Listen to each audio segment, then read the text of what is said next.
UCC, 3 तलाक, तुष्टिकरण, PM का विपक्ष पर वार, 2 कानून से घर नहीं चलता तो देश कैसे चलेगा। मोदी, नई दिल्ली, अगले साल लोकसभा चुनावों में बीजेपी का एजेंडा क्या होगा, इसका संकेत प्रधानमंत्री नरेंद्र मोदी ने मंगलवार को भोपाल से दे दिया। देश भर के बीजेपी कार्यकर्ताओं को संबोधन में पीएम ने कहा कि आजकल यूनिफॉर्म सिविल कोड यानी समान नागरिक संहिता पर लोगों को भड़काने का काम हो रहा है।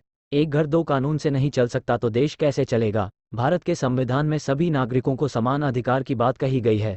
यूनिफॉर्म सिविल कोड पर बीजेपी भ्रम दूर करेगी। बीजेपी कार्यकर्ताओं के सवालों का जवाब देते हुए मोदी ने पटना में हुई विपक्षी दलों की बैठक पर भी निशाना साधा। मोदी ने इन्हें भ्रष्टाचारियों का मिलाप बताया और इनसे जुड़े भ्रष्टाचार के आरोपों का भी जिक्र किया। मोदी ने कहा कि बीजेपी के इन कोर विरोधी दलों में 2014 और 2019 के चुनावों में भी इतनी छटपटाहट नहीं दिखी जितनी आज दिख रही है।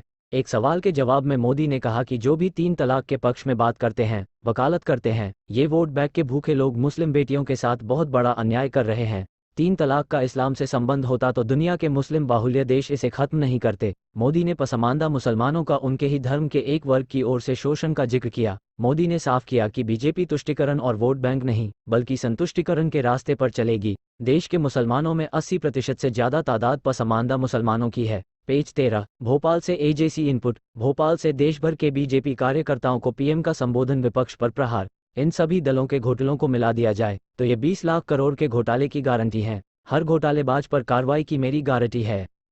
3 तलाक पर प्रश्न, 3 तलाक से इस्लाम का कोई संबंध नहीं है।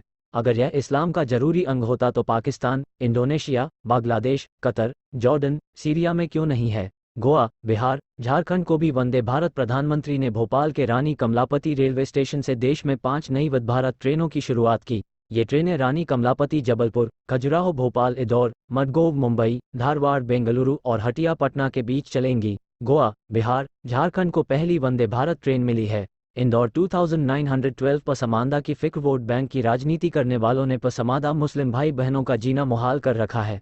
उनके ही धर्म के एक वर्ग ने इनका शोषण किया है। की राजनीति, वोट बैंक विपक्ष कांग्रेस, जेडीयू, डीएमके और एआईएमआईएम जैसी पार्टियों ने प्रधानमंत्री नरेंद्र मोदी पर वोट बैंक की राजनीति करने का आरोप लगाया है। कांग्रेस नेता तारिक अनवर ने कहा कि अगर यूनिफॉर्म सिविल कोड लागू करना था तो 9 साल से उनकी सरकार है, पहले ही कर सकते थे। जैसे ही चुनाव आता है उन्हें ये सब चीजें याद आ जाती हैं।